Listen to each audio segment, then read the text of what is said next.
हाय दोस्तों, आज एक और नई वीडियो में आपका स्वागत है। इस वीडियो में हम लोग जानेंगे स्टेट लेजिस्लेचर के बारे में हम लोग जानेंगे। तो चलते हम लोग वीडियो स्टार्ट करते हैं। वीडियो स्टार्ट करने से पहले हम लोग सबसे पहले इसका जानेंगे कॉन्स्टिट्यूशनल स्टेटस जानेंगे। स्टेट लेजिस्लेचर का जो कॉन्स्टिट्यूशनल स्टेटस जो है वो क्या है। इंडिया एक कंट्री है। इंडिया जो है एक फेडरल स्टेट है। फेडरल स्टेट का मतलब होता है एक स्टेट सेंट्रल गवर्नमेंट भी होगा, एक स्टेट गवर्नमेंट भी होगा। इंडिया जो है पार्लियामेंट्री फॉर्म ऑफ गवर्नमेंट है। India parliamentary form of government है जिसमें प्रेसिडेंट सबसे टॉप में होता है, उसके बाद प्राइम मिनिस्टर है और उसके बाद फेडरल स्टेट में आता है लेजिस्लेचर। सेंट्रल गवर्नमेंट की आज बात नहीं कर रहे हम लोग, इस वीडियो में हम लोग स्टेट लेजिस्लेचर के बारे में बात कर रहे हैं। स्टेट लेजिस्लेचर जो होता है वो यूनियन लेवल पे होता है एंड स्टेट लेवल पे, यूनियन लेवल और स्टेट लेवल पे स्टेट लेजिस्लेचर होता है। ये जो कॉन्स्टिट्यूशन में स्टेट लेजिस्लेचर जो है पार्ट 6 में आता है। आर्टिकल 168 से लेकर आर्टिकल 212 तक ये स्टेट लेजिस्लेचर का बात करता है कॉन्स्टिट्यूशन। तो इसमें क्या क्या दिया हुआ है, organisation, composition, duration, office, power and so on state legislature. हम लोग सबसे पहले इंपॉर्टेंट आर्टिकल जानते हैं लेजिस्लेचर के रिलेटेड। आर्टिकल 168 जो है, जो बात करता है कॉन्स्टिट्यूशन और स्टेट में एक लेजिस्लेचर होने की बात करता है। उसके बाद 169 है abolition and creation of state legislative council in state. 169 जो है बनाने और लेजिस्लेटिव काउंसिल जो खत्म, जिसको विधान परिषद बोलते हैं, बनाने और खत्म करने की बात करता है। 170 में जो है कंपोजिशन ऑफ लेजिस्लेटिव असेंबली, कितना सीट होगा उसकी बात करता है। 171 में composition of legislative council, Vidhan Parishad में कितना सीट होगा उसकी बात करता है। 172 में ड्यूरेशन ऑफ स्टेट लेजिस्लेचर, एक स्टेट लेजिस्लेचर जो है कितने साल तक चलेगा। 173 में है qualification for the membership of state legislature. 175 में right of governor to address and send message to the house और हाउसेस। उसके बाद हम लोग 177 की बात करते हैं, right of minister and advocate general related to office of the state legislature की बात करते हैं।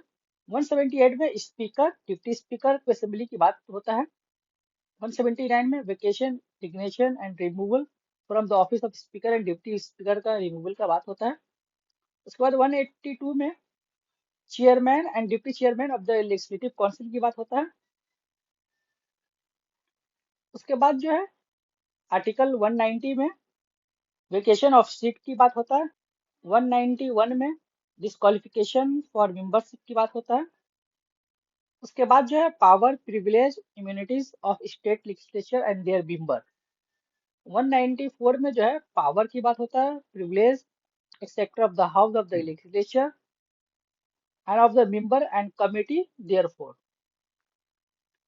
196 में जो है लेजिस्लेटिव प्रोसीजर का, बिल के रिलेटेड जो है लेजिस्लेटिव कैसे काम करता है, लेजिस्लेचर कैसे काम करता है उसके बारे में। 196 में provision as to introduce and passing of bill की बात करता है, कैसे बिल इंट्रोड्यूस होगा, कैसे पास होगा उसकी बात करता है। 197 में जो restriction of power of legislative council का पावर को रिस्ट्रिक्ट करता है as to bill other than money bill.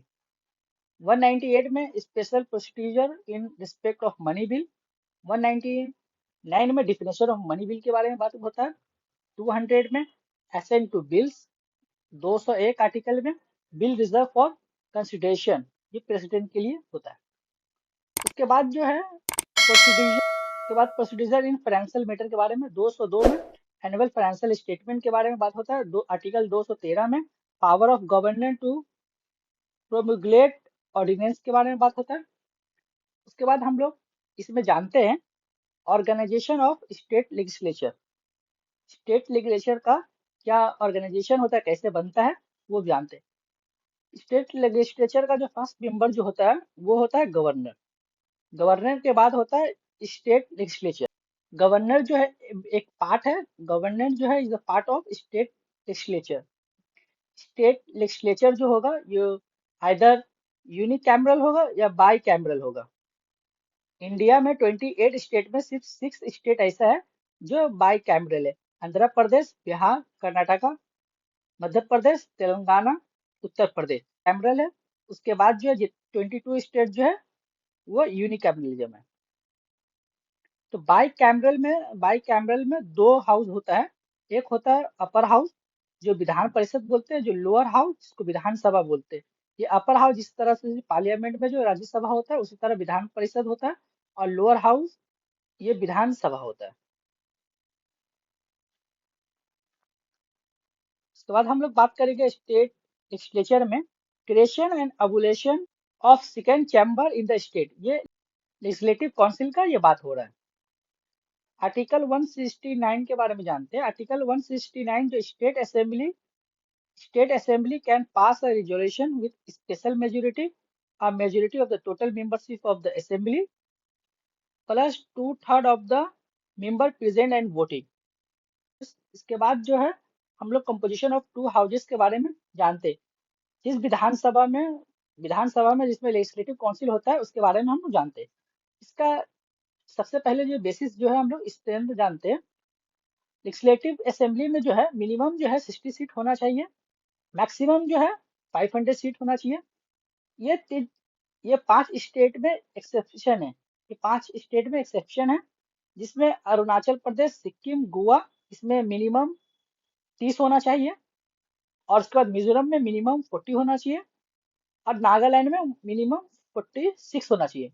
और ये जितने भी स्टेट है, इन 5 के अलावा जितने भी स्टेट है उसमें मिनिमम जो है 60 सीट होना चाहिए, और मैक्सिमम 500 से ज्यादा नहीं हो सकता है। उसके बाद हम लोग लेजिस्लेटिव काउंसिल का स्ट्रेंथ जानते हैं। इसमें जो है मिनिमम जो है 40 होना चाहिए। उसके बाद जो है मैक्सिमम जो है 1/3 of the total strength of the legislative council. उसके बाद actual strength of the council is fix by parliament. Parliament जो है लेजिस्लेटिव असेंबली को एबॉलिश कर सकता है और उसको जो है क्रिएट कर सकता है बाय सिंपल मेजोरिटी के साथ। उसके बाद इलेक्शन ऑफ द मेंबर, इसका इलेक्शन इस तरह से होता है। Election by the people on the basis of universal other franchise के द्वारा जो है ये इलेक्शन होता है। और लेजिस्लेटिव काउंसिल का जो है 1/3 जो होता है by the member of the local body, municipal, district और बोर्ड का जो मेंबर होता है 1/3 इलेक्ट करते हैं। 1/3 जो है by the member of the state legislative assembly select करते हैं। 1/12 जो है by graduate of the 3 year standing and residing within the state वो करते हैं।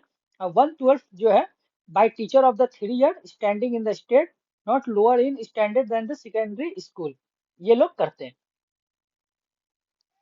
उसके बाद जो है गवर्नर का नॉमिनेशन जो होता है, 1 member of Anglo Indian community जो है गवर्नर जो है नॉमिनेट करते हैं। 104 अमेंडमेंट से कॉन्स्टिट्यूशन अमेंडमेंट के बाद जो है ये ऑप्शन जो है बहुत लोकसभा एंड स्टेट असेंबली से हटा दिया गया। लेजिस्लेटिव काउंसिल में, विधान परिषद में 1/6 जो है, 1/6 जो स्त्रीन का जो 1/6 जो होता है वो गवर्नर करता है।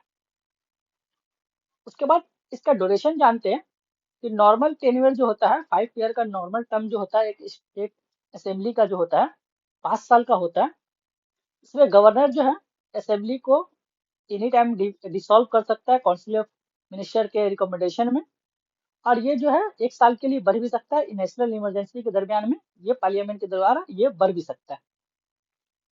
उसके बाद ये लेजिस्लेटिव काउंसिल विधान परिषद जो है ये कंटिन्यूस चैम्बर है, ये डिसॉल्व नहीं होता। 1/3 मेंबर जो है हर 2 साल में रिटायर होते हैं। उसके बाद हम लोग जानते हैं membership of the state legislature. Qualification for the member of state legislature, qualification क्या है? बाय द कॉन्स्टिट्यूशन जो एमएलए बनना चाहते हैं स्टेट लेजिस्लेचर के लिए सिटीजन ऑफ इंडिया होना चाहिए। Make and subscribe to oath and affirmation before the person authorised by the election commission. उनका 25 साल जो है, जो इलेक्शन लड़ना चाहते हैं, जो एमएलए बनना चाहते हैं, उनका 25 साल जो है एज होना चाहिए लेजिस्लेटिव असेंबली के लिए, और 30 साल होना चाहिए लेजिस्लेटिव काउंसिल के लिए जिसको विधान परिषद बोलते हैं। Bye the parliament under representative people act के 1951 के द्वारा जो है वो जो है इलेक्टर होना चाहिए असेंबली कॉन्स्टिट्यूशन में जिस कंसर्न स्टेट से इलेक्शन लड़ना चाहते हैं। और जो गवर्नर जो है विधान परिषद में जो नॉमिनेट करते हैं वो जो है स्टेट के होना चाहिए, जिस स्टेट में नॉमिनेट होंगे उस स्टेट के रहने चाहिए। और कुछ सीटें जो है शेड्यूल कास्ट शेड्यूल ट्राइब के लिए जो है वो रिजर्व होता है। Disqualification for being chosen and for being a member of the state legislature. एक एमएलए किस तरह से डिस्क्वालीफाइड हो सकता है, एमएलए बनने के बाद किस तरह से डिस्क्वालीफाई हो सकता है। सबसे पहले जानते हैं अंडर द कॉन्स्टिट्यूशन में क्या रूल दिया गया है। अगर कोई एमएलए जो है office of profit under the union और स्टेट गवर्नमेंट के अंदर कोई ऑफिस ऑफ प्रॉफिट जो होल्ड करता है तो ये डिस्क्वालीफाई के लिए डिस्क्वालीफाई हो जाएंगे। अगर ये जो अनसाउंड माइंड होंगे तो ये कोर्ट के द्वारा जो अनसाउंड माइंड डिक्लेयर कर दिया जाएगा कि ये एमएलए के लिए फिट नहीं है, तो ये डिस्क्वालीफाई हो जाएंगे। अगर ये एमएलए इंडिया का सिटीजन छोड़ देंगे, इंडियन का सिटीजन दूसरे कंट्री का सिटीजनशिप ले लेंगे तो डिस्क्वालीफाई हो जाएंगे। बाय द पार्लियामेंट अंदर बाय द पार्लियामेंट अंदर आरपीए 1951 के हिसाब से, similar to the those for parliament. Similar parliament के लिए, स्टेट लेजिस्लेचर के लिए, दोनों के लिए सेम रूल है। On the ground of defection under the provision of 10th schedule, 10th schedule में एक प्रोविजन है डिफेक्शन, एंटी डिफेक्शन लॉ, उसके रिगार्डिंग जो है जहां हम लोग बात करते हैं। Question of disqualification to be decide by the subject to judicial review in case of legislative council. अगर विधान परिषद में होगा तो वो चेयरमैन डिसाइड करेंगे। अगर लेजिस्लेटिव असेंबली में होगा तो वो स्पीकर डिसाइड करेंगे कि कौन एंटी डिफेक्शन लॉ के द्वारा जो है वो डिस्क्वालीफाई होंगे। ये जो है एक जुडिशियल रिव्यू का सब्जेक्ट है। अगर किसी मेंबर को स्पीकर अगर डिस्क्वालीफाई करता है तो वो कोर्ट जाके रिव्यू करवा सकते, कोर्ट जा सकता है कि मुझे डिस्क्वालीफाई कर दिया गया।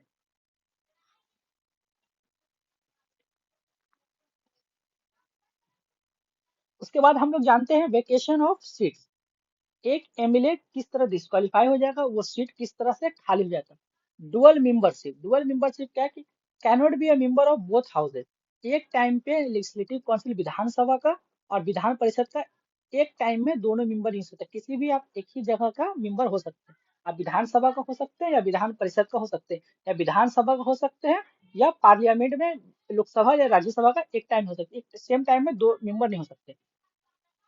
If elected to both seat, अगर मान के चलिए कि आप लेजिस्लेटिव असेंबली के लिए भी और लेजिस्लेटिव काउंसिल के लिए भी, मान के चलिए विधान परिषद और विधानसभा दोनों के लिए आप इलेक्ट होते हैं, तो कोई भी एक सीट जो है आपको खाली करना पड़ेगा। डिस्क्वालिफिकेशन, अगर मैं अभी बात कर चुका, अगर आप डिस्क्वालीफाई हो जाएंगे तो आपका सीट जो है वैकेंट हो जाएगा। रेजिग्नेशन, आप अगर रिजाइन कर देते स्पीकर को, अगर लेजिस्लेटिव असेंबली में है, विधानसभा में है, स्पीकर को आप लेटर भेजेंगे।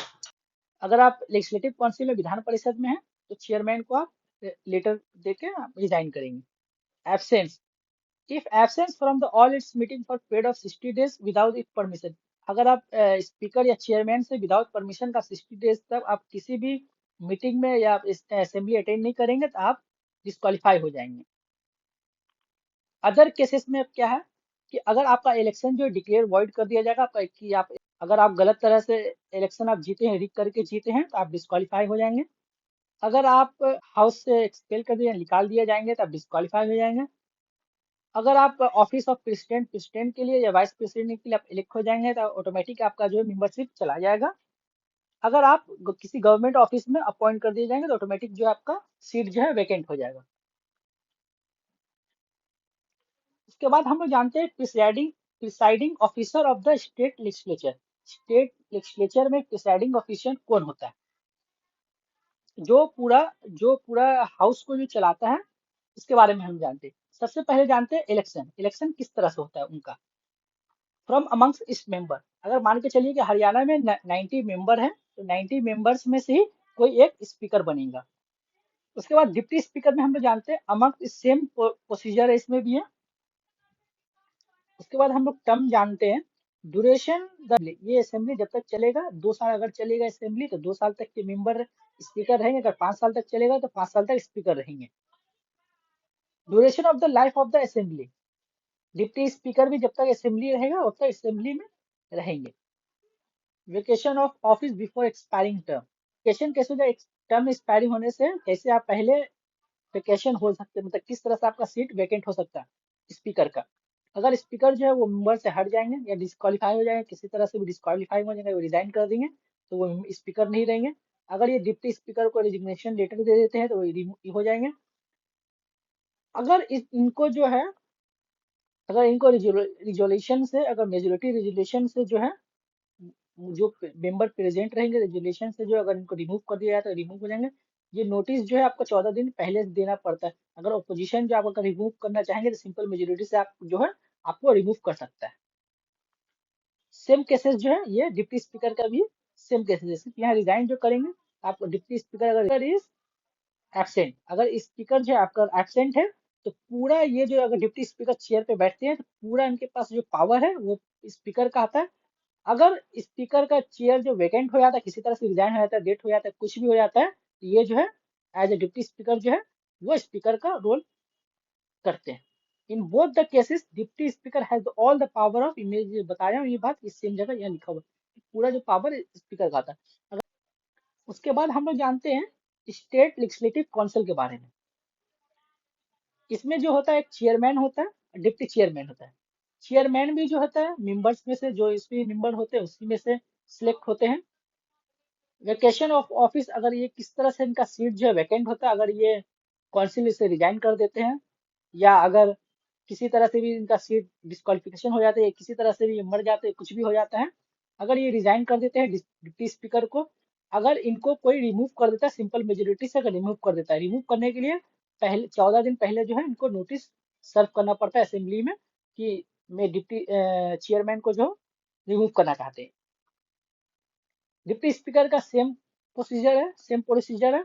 सिर्फ इसमें क्या होता है कि आपको रिजाइन करेंगे तो चेयरमैन को आपको लेटर लिखना होगा, चेयरमैन को आप रिजाइन करेंगे, इसमें भी 14 दिन का नोटिस जो है रिक्वायर्ड होता है।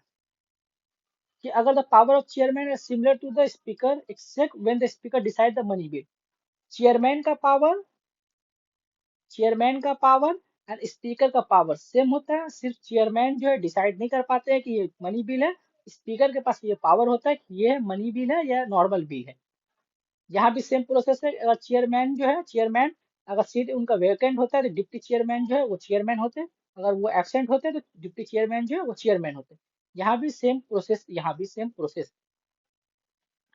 उसके बाद duration of houses, state legislature का हाउसेस जो कितने दिन चलता है उसके बारे में हम लोग बात करेंगे।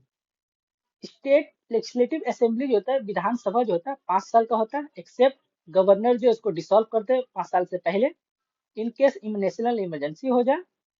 अगर इस नेशनल इमरजेंसी के दरमियान 5 साल से एक 6 साल कर दिया जाए, डेट बढ़ा दिया जाए, या 6 महीना के लिए जो है प्रेसिडेंट रूल लग जाए, ये ड्यूरेशन है विधानसभा का। विधान परिषद का लेजिस्लेटिव काउंसिल का है, ये जो है डिसॉल्यूशन नहीं होता है, डिसॉल्यूशन नहीं होता है, ये डिसॉल्व नहीं होता है। हर 2 साल में जो 1/3 मेंबर जो है वो एक्सपायर होते हैं, एक्सपायरिंग के मतलब होता है रिटायर करते, ये रिटायर करते। लेजिस्लेटिव काउंसिल जो परमानेंट परमानेंट बॉडी है, जैसे जो राज्यसभा की तरह ये जो है परमानेंट बॉडी है।